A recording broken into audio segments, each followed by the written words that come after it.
waxaynu wax ka oran doonaa zakaatul fitr sakada loo yaqaano zakaatul fidriga ilaa 17 arrimood oo axkaamteeda ayaynu ku soo koob insha Allah magaceeda zakaatul fidrina waa la yiraahdaa zakaatul badanna waa la yiraahdaa sakadii jirka zakaatul ru'uus sakadii madax zakaatul riqaab iyo sakadii qoorta macnaheedu sakada waxa weeyaan qaybna waxa laga bixiyaa xoolaha qaybna dadka waa tii dadka laga bixinaya tani si kolka loo eegana ramadaan oo waajib ahayd oo ilaahayna waafajiyay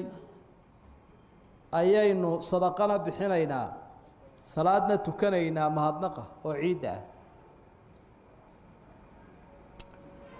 sakada iyada ah culimada qaar waxay ku yar ishaaraan aayadaas ku fasiraan qad aflaha man tazakka waxa liibaanay qofka sakaat fidrigi bixiyay wadakara isma rabbi magaca ilaahi sana xusay oo Allahu akbar ciid akhriyay fasalla tukaday salaadii ciidana qodobka horeeya waxa weey taariifkeeda waxa weey sadaqa la bixiyo ama raashin la bixiyo marka ramadaan laga afuro raasinkaas oo waajiba waxana la waajibiyay sanadii labaad hijrada sallallahu alayhi wasallam markuu nabigu sanad joogay kii labaad la waajibiyay arinta labaad waxa weeye sakadan xukunkeeda ma sunna ma faralba horaynu soo sheegnay inay waajibato la waajibiyayba عبد الله بن عمر وحلي أن رسول الله صلى الله عليه وسلم فرض زكاة الفطر من رمضان وحواجب مدك قدق السكذا لغا أفر رمضان صاعا من تمر أو صاعا من شعير لبكي لي برد هذا أما لبكي لي برد تمرة على كل حر أو عبد ذكر أو أنثى من المسلمين qof kasto xora iyo qof kasto adoona iyo qof kasto laba iyo ku dhadiga waa qofku inuu muslim yahay qof kasto muslimaba haduu helayo waa waajib xigmada loo jideeyay waa arinta saddexaad xadiis xaakim wariye ala shart al-bukhari inuu sugan yahay in dhahabi la waafaqay min xadiis ibn abbas abdullah wuxuu leeyahay قال رسول الله صلى الله عليه وسلم أو فرض رسول الله صلى الله عليه وسلم زكاة الفطر ظهرة للصائم وطعمة للمساكين لو واجبية زكاة ظهرة للصائم قف كيسو منابي لهي كقلنا ذيفنا من اللغو والرفض وحين لقيا بين كدعين مركاها هذا الكي حمائي كففك ضدك مساكين أنا waxay u tahay gurmad ducma waa raashin idan marka faa'iido waxay u leedahay shakhsiga faa'iidana waxay u leedahay mujtamaca labada arrimoodba arinta afraad waxa weey calaaman tajibu yaa lagu yeeshaa waxay ku waajibaysaa sida aynu soo sheegnay qofkiiba muslimka ah ee urka ka soo baxay ifka jooga ee Ramadaan iyo ciidana kulmiyay hadduu Ramadaan dhinta laguma leh hadduu ciidda dhashana laguma leh labada waa inuu kulmiyaa qofku haddii xaa soo guursatay habeenka ciidda aanay Ramadaan ku soo gaadhin laguma leh labada waa inuu kulmiyaa ila min almuslimiin abu nabigu qayd ka dhigay muslimiinta kamida ayaa asxaabigu leeyahay cid kasta oo muslima arinta shanaad ma lagu leeyahay ilmaha yar ee urjiifka ah ama ilmaha caloosha ku jira culimada qayb kamid ah ama asxaabta way tilmaameen sida Uthman ibn Affan radiyallahu anhu iyo Umar ibn Abdul Aziz oo isaguna khaliifkii qiimaha badnaa ya aymada qaarkoodba laakiin sida saxda ah waxa weey ilmaha urjiifka ayna lagu lahayn qodobka lixaad la yushtaratu fiha an-nisaab nisaab iyada waxba looma shardiyo qofka sakaat fidriga lagu yeelanayaa xoolo sakagala inuu haystaa waxba muhiim ah xoolo sakagala inuu haystaa muhiim maahe dee qofkii xoogaa cunadiisa habeenka iyo ciidda ka soo hadha habeenka iyo maalinta ciidda wax ka soo hadhahayaba waa ku waajibaysa arrinta toddobaad wadaynu lmu'ajalu laa yamnacu zakaata alfitr haddii qofka lagu leeyay dayn weli wakhtigeedii aan la gaadhin sakada hor joogsan mayso maalan sanad kadib 6 bilood kadib bil kadib baas ayaa lagaa doonayaa dayn sakaat fidriga waad bixinaysaa u dhigi maysid daynka arrinta sideedaad maa huwa alqadru lwaajib qadarka waajibaya qadarka waajibayaa waa 2 kiiliya badh saac baa leh saac wuxuu ahaa wax sidan galaanka oo kale ah oo waktigii nebiga saa wax loogu miisi jiray buu ahaa saaco oo dhiilkeennii qoriga ahaa ee geela aynu ku maali jirnay u eg ayaa saac la odhan jiray waxaana lagu qiyaasaa hadda 2 kiilo iyo 176 garaam waa wax la odhan karo 2 kiiliya xoogaa 2 kiiliya badh baynu ka dhignaa siyaadaa la socota qodobka 9aad ma la siyaadin karaa sakaat fidriga dii 2 galaan iyo badh lagugu yeesho 2 galaan iyo 200 garaam wax ku dhow lagugu yeesho 2 kiiliya 2200 garaam wax ku dhow yihiin ma laga dhigi karaa 2 kiiliya badh sidaynu inagu ka dhigno ها ولا قد كراه وإن فاه بعض المالكية مالكية قاركود هبدي ذا فلماذا مالكية قايب كمدي وحود دليلين لكردين كرا إلهي بأوحد فمن تطوع خيرا فهو خير له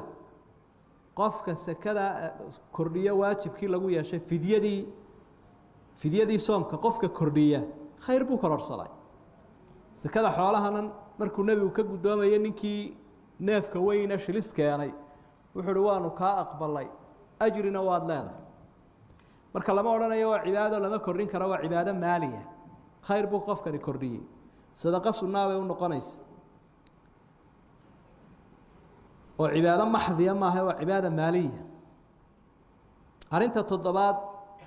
noocyada raashinka laga bixinayo waxa laga bixiyaa wixii quuda laakiin wixii sharaaba faakihaysiya midhaa ee macnaha khudrada fruudka waxaan la idhaa lagama bixinayo kuwa leanno kayd ma galaan raashinna ma aha marka waxyaabaha berigii hore asxaabtu ay bixin jireen waxaa ka mid ah ama xadiidkaba ku sheegan timirta heedda sabiibka caanaboodhaha baashan la idhaahdo qamadida sarreenka iyo hadhowrka iyo arabakhida ama masagada iyo oo isku nooc ah iyaguna marka shay kasta oo noqon kara raashin ayaa lagu bixinaya saa daraadeed eeg caano boodhi uu ku jira raashinka ilaa caanuhu cunana way yihiin cabidna way yihiin labadaba isku darsadeen aqid baana beriga hore la oran jiray waa caano la qalajiyo aqad waxa markaa aan lagu bixinaynin midhihii beerbiyoodka ka soo baxay cambayaashii liintii wixii nooca waxaan lagu bixinaynin bahashii la odhan jiray sonkorta oo sharaaba iyo saliidda oo iidaana kuwaas iyagu maha raashin qodobka 11aad hal yajuusu ikhraaju lqiima lacag ma lagu bixin karaa a'immadu may bannaynin intooda badani abu xaniifa quraa banneeyo yihi lacagtaa miskiinka u roon qowlka raajixahina waxa weeye in lagu bixiyo raashin maadaama uu nebiguba sala allahu calayhi wasalam wakhtigiisii raashin ku bixin jiray lacagina jirtay lacagta muu bixinin markaa marka way jiraan culimo dhowrahoo casrigan ahoo le miskiinka waxa u fiican lacagtiiba qowlkii abi xaniife qaatay iminka innaga raashinkuna waa fiican raashinka lagu bixinaya arrinta 12aad wakhtiga sekadan la yidhaha sakaat fidriga ugu habboon ee la bixinayo ama ay waajibaysaba culimadu waxay isla waafaqsan yihiin inay waajibayso marka ramadaan laga afuro ee la dhammaystira ramadaan hadday 29 iyo hadday 30 waa habeenka ciidda markaasay faral noqoto marka habeenka ciida mar haday waajibtay wala bixin karaa subaxa ciidana ka sii fadli badan oo nabiyullaahi maxamed sallallahu alayhi wasallam waxa uu bixin jiray subaxa ciida qabla al-khuruuj ila salaah intaanu salaada tagin sida aayada aynu soo akhrinayna culimada qaarkood ay ku fasireen kunna nukhriju fi ahdi rasuulillahi yawm al-fitr sa'an min ta'aamin ayaanu bixin jiray maalinka ciida bayda asxaabtu marka maalin kale hadii la yiraahdo waagu waqtigu bariyo weey arinta 13aad hal yajuuzu ta'jiilu hadhihi az-zakah fi ramadan miyay banaan tahay sakadan rabadaan dhexdeeda in la sii qadimo culimadu haabay u badan yihiin laakiin qolo waxay leeyihiin rabadaan dhexdeeda qolana waxay leeyihiin saddexda cisho ugu dambeeya ayaa ka sugmay asxaabtu inay qadimi jireen laba sabab bay leedahay in rabadaan soo gasho iyo in ciidu timaado labadii mid kamid ah hadii la helay oo inay rabadaan soo gasho ah wala sii qadimi karaa ayay leeyihiin waa la sii dadajin karaa fi ramadaan kala du qofkii isaga labada sababide waxa weeyaan inuu ramadaan soo gashay ka kalena waxa weeye inuu nisaabkii hayo wixii uu ku bixin lahaa labada sabab ku ah arinta 14aad liman tusrafu hadhihi az-zakah zakada yaa la siiyaa masideedii qolo ee aayada quraanku ay sheegtay suuratu tawba ilaahay wuri inma sadaqatu lil fuqaraa والمساكين والعاملين عليها والمؤلفة قلوبهم وفي الرقاب والغارمين وفي سبيل الله وابن السبيل مسيدات داس الله قيمنا يسكات فدريا بس قلا قارة علماءه waxa ay u badan yihiin in la siinayo fuqarada iyo masaakiinta sidii waqtigii nabiga baahay sallallahu alayhi wasallam oo aan ku daymooba iyo musaafir iyo waxba la daydayn maadaam du'matan للمساكين ونبي يقول وحي راشين وتهي مساكين تكل دوري فقير يا مسكين ما بدأ صوب على سين دونان لكن سيدات دي كلا وحبل الدون دوني مايو هذه جيس ونسى سوها الرسول صلى الله عليه وسلم دقن كيس سكذني يدا هداينو أرجني دت كل سيني المصرف كذا هم يش لقوا بحنايا يا ند سين كرينين أدوجو مزكي هدات qofkii bixinaya hadaad dadkeedana siin karay ila sakada xoolaaba way soo marnay kuwaana si kuwana siin kuwii la siinay tan soo aragnay yaa la siinay waxaan la siinaynin dadkii loo diidi jiray sakada xoolaha oo koow ay ka yihiin aalu beydka rasuulka sallallahu alayhi wasallam nabiga xigtadiisa iyo qofkii aan muslimka ahayna gaalka ahaa iyo qofkii maal qabeenka ahaa xoolo isagu haystay da iska wanaagsan oo masaariiftiisa haystay iyo adigaaga bixinaya caruurtaadii iyo kuwa sii dhaleen waalidkaagii iyo kuwii ku dhalay adu dadka dhashay iyo dadkay dhaleen waxa inta lagu daray xaaski oo iyadana aanad siinaynin sakada arinta 17aad hal yajuuzu naqlu hadhihi zakah sakadan intoo gobol laga qaado gobol kale miyaa la geyn karaa taa waxay kala mid tahay sakadii xoolaha oo haa asalku waxa weeye sakaad fidriga in lagu bixiyo halkaad joogto laakiin halkaad joogto haddaan raashin looga baahnayn ama fuqaraba aanay jirin ama yar yihiin meelaha kale baahan baa la geyn karaa dadkeena dabadaha jooga waxay ku odhanayaan raashin cidaanu siinoo qaadanaysaa ma jirto marka halkan ay u soo diri dadkan baahan ee raashinka u baahan arinta 18aad in ku soo gabagabaynaa waxa weey sakadani hadii ay qofkii bixin lahaa dhaafto maalinkii ciida xal yeelaya dad baa ilaa waday miyay ka dhacaysaa mise uu soo qalaynaya shaygu hadduu faral yahay oo uu ku dhaafo waqtigiisii waa la qalayaa salaada soomka sakada waa la qalaynaya gashima duugoobo deynta ilaahay kaama dhacayso sida ugu dhaqso badan baad markaad xusuusato ayuun baad ku bixinaysaa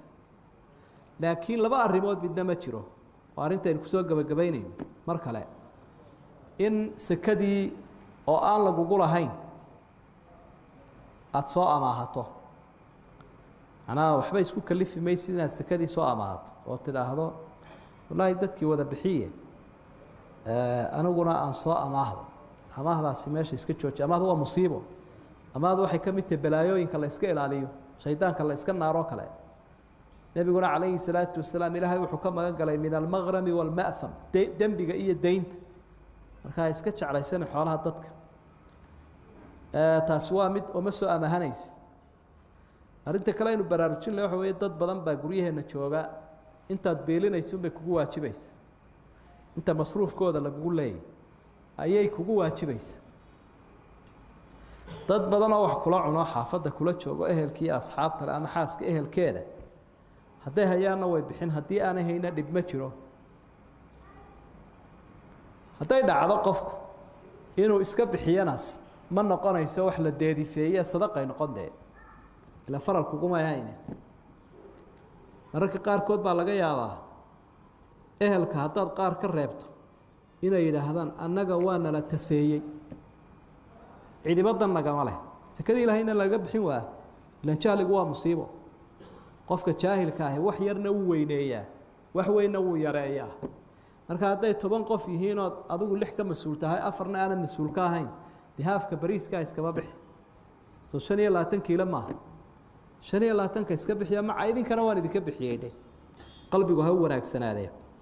labaatanayada qodob baynu ku soo koobnay ahkaamtii sakaat fidriga oo dhan sidaa daraadeed su'aalaheedu waa inay iska soo ururaan qofkuna sakadan uu ilaaliyaa waqtigeeda arinta kale baraarujin la waxa weeye ma jiro wax la yiraahdo easy gudoon aan ilaahdo hebel u gudoon ma jirto qofku isagoo bixinaya qof maqanna doonaya inuu siiyo ayuu oranayaa mid halkan jooga kaalay hebel u gudoon soo ma dhacdo hebel kaalay u gudoon hebel kan gudoomaya miyuu soo diray ka loo gudoomaya maya markaa ma ansaxayso kumay dhaafin bay ka dhigantay adiga sakadii kumay dhaafin adiga iyo kana tiri gudoon isku meelun baa joogtaan isku ciidun baa tihiin marka waxa laga maarmaana qofkii inuu ama yimaado ama wakiil soo samaysto oo ulaada hebel iigu dhiib hebel baa iga wakiile sharciguna wuu aqbalaa wakaalada waxa la yiraahdo marka kii wakiilka ahaa ama gabadhii ka wakiilka ahayd intay timaado way oran kartaa sakadii sakaat fidrigii hebel ama heblaaya keen waa oran karaa qofkaas laakiin haddaad halkaa u dhigto qofkii oo tidhaahdo hebel baa u gudoomay ama hebel baan la sugayaa waqtigeedii faralkaa waa dhaafis waa salaadaad waqtigeedii dhaafisay oo kale waxa dhici kara dadka arrin kale aynu ku darayno way inagoo ka duulayna su'aalaha inagu soo noqnoqda dadka dabadda laga yaabaa qof ninku inuu dabadda ka shaqaysto xaaskiisa iyo ciyaalkiisuna halkan ay joogaan sidee buu u bixinayaa xaaskun buu wakiilanayaa wuxuu leeyahay sakadaadii iyo sakadaydii iyo tii ciyaalkaba adaan heblaaya ku wakiishay inaga wada bixi afka bariiska ama gadbada bariiska hana odhanin dee dumarka lama wakiisho iyo wakaaladiyo kama ansaxdaha odhan siday Soomaalidu u yiraahdaan waxay gowracaanba ma ansaxa dumarka sayladaba kala barbaa wixii ariyo dhan dumarka ay noo gowraca ha khaldamin dumarka ha tasaynin arrinkooda uu tiirsan yahay marka arrimahaasina waa arrimo aynu ku sii dari lahayn oo qaladaad uu ka yimaado xagga sakaat fidriga marka halku waxaynu ku soo ururinaynaa iska diyaar ah oo raashinkaaga dhigo timirtii bariiskii baastadii daqiiqdii caana boorihii waxyaabaha aynu cunno ee wanaagsan waxba qamadiyaha ku cararin arabakhi afdheeraha dadka lama caameeyo lan tanaalul birra hatta tunfiqu mimma tuhibbuun ilaahay baa wuxuu yiri samafalka aad doonaysaan gaari meysaan iyo wanaaga jeero wax ka bixisaan waxa jeceshihiin marka adiga wixii min awsad ma tudcimuuna ahliikum buu ilaahay ka waramay kafaara gudka marka bixinaysaan ka dhaxe bixiya buu reerina siisaa marka ka wanaagsan ayaanu bixinaynaa hatta hadii aad basmaatiga iyo bariiska Soomaha laba dabaqadood ama saddex nooc buu bariisku ka yahay dirheermiga qaata mid waa gantafuuri mid kale waaba kiiba sarcaaha iyo basmaatiga aad u fiicna ka fiican qaad laga yaabo gadbada in la siiyo $300 ama maaragtay mar walba cibaadadan wanaagsan ku xaragootaba adiga si qurxistay wixii faralka ka gudi lahaa mulaaxadaadka iyo arrimaha aynu tilmaamaynaana waa mashaakil iska jira markaa waxaagii adigoo diyaarsaday qofka la ballan wakiilka ama qofka qaadaya subaxa ciidda ii kaalaydha way hore usoo fadhiyaan dadkeena iyo ciid in loo dabaal dego wax la yidhahda ku qufulan dabeedna wuxuu ku odhanaya adeer caawaysi adeer rabadaan intaan imikaysi anigu kusoo haleeli maaye iska tagdha haddaba qaarna haleelayaa jire qaarna haleelaya adigu waxaad ku dadaalaysaa maslaxadaada aniguna maslaxadayda maslaxadaydu waxa weeye faralkani waktiga uu galo ugu fiican inaan ku siiyo subaxa ciidda ah markay soo yaro mar qof soo diro sidaasaa maaragtay laga dhigayaa axkaamteedu caynkaas wey markaynu intaa kusoo ururino way nagu filan tahay allah inagu anfaco dembigeena